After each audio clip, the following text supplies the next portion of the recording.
Hey everyone, welcome back to Paper Therapy with Amy. I have some pictures here of me and my boys on Mother's Day a couple of years ago, and I'm going to scrapbook them with some papers I have from Birdsong, a collection from 49 and Market, and then I have this one peach tag that I cut from Country Lace from Stampin' Up. I really want to use these cute little birds that I'm showing you. They look like chickadees to me. There's a bird cage, and then there is Sing, and then the little saying is the Symphony of Life. So that is going to be my title, Sing the Symphony of Life. I thought it was appropriate for this picture, and I didn't know where else I would use such a title, so I thought I'm just going to go with it. I think it's going to work out well. So I chose this sheet for the background because it has a bunch of the colors that I want to use in it, and it kind of has a pre-made framed area where you're supposed to put a picture.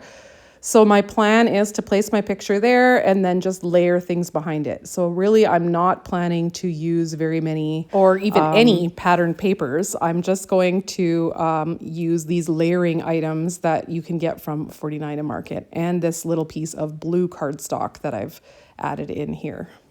So if you have a difficult time with layering, this is the video for you because I'm just going to show you my process and how I kind of shift things around and move things around and try to make it work until it is pleasing to me that the groupings of embellishments and papers and little bits of layers just look good to me. I had a bit of a struggle with the title at first because I really wanted it to kind of be layered, but I also was struggling with covering up the G from Sing. And eventually I think I do layer it over top a little bit, but it takes me a bit to kind of figure out how I want it to sit. As I'm sure you know, Mother's Day is always on a Sunday, so this is Sunday morning after church. The boys, I called them back outside, and my oldest had already, or not my oldest, my middle son, who's in the background there, had already changed out of his church clothes into a t-shirt, and I'm like, whatever, just stand in the background. I want a picture with you guys for Mother's Day. And this is kind of bittersweet because, as many of you know, my oldest son is going to get married.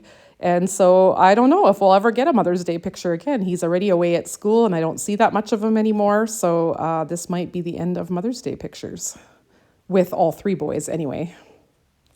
So I'm layering things and I have just decided that I'm going to add a little bit of embellishments up to that top right-hand corner there. So I'm going to add a few flags over there. So I've got one sitting there already. And I'm tempting to layer this little flag on there somewhere, and I do eventually find a place for it, but I do have a bit of a struggle. After a while, I realized that the best way to layer things is to glue them to the back of the picture so I can move the whole picture and all of its elements behind it around as a unit, and that seems to work really well.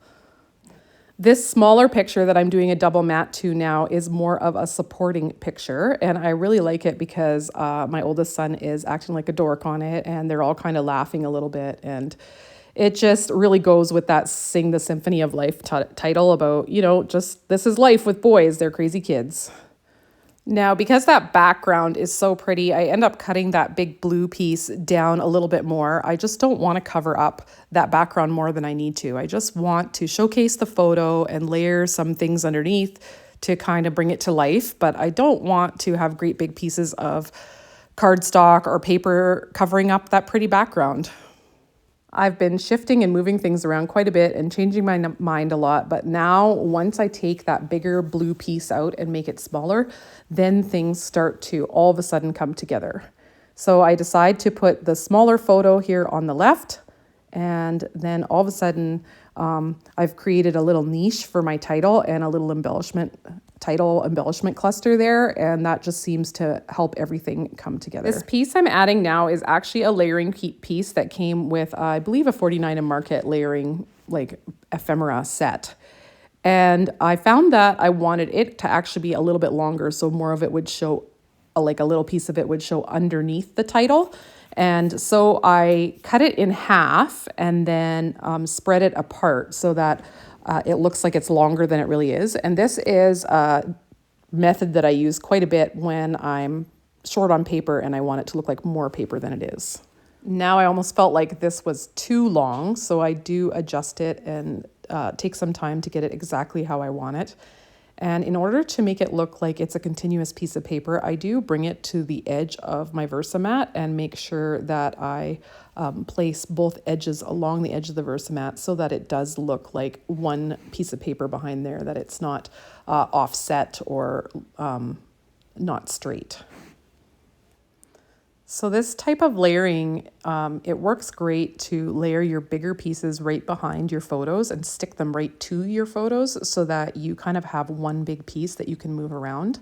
And then once I got this part done, I added in my birds, and I felt like that really started to make the layout come together and feel like it was almost done, because those birds really just kind of frame the picture in and draw your eye to the center. I wonder if anyone else out there just loves 49 and Market the way I do. I don't actually, this is not my normal style of scrapbooking, but I just really love the papers and the vintage feel and look of them.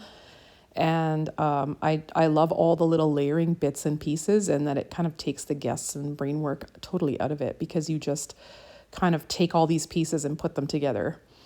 And it's great for a quicker layout. This did not take me very long to do at all, because I didn't have to create very much of these embellishments. The only thing I really created was that tag. The peach tag was made from the Country Lace paper pack from Stampin' Up! And that's pretty well the only Stampin' Up! Thing I used on this layout.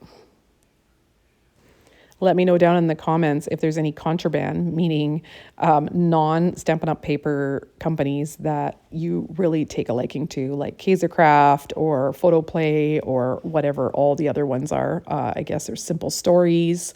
I usually actually quite like Simple Stories too, but it's a little bit more cartoony, and I find that this 49 and Market is very like vintage, old-fashioned scrapbook, like in the old days when you glued down little bits of tickets and stuff like that.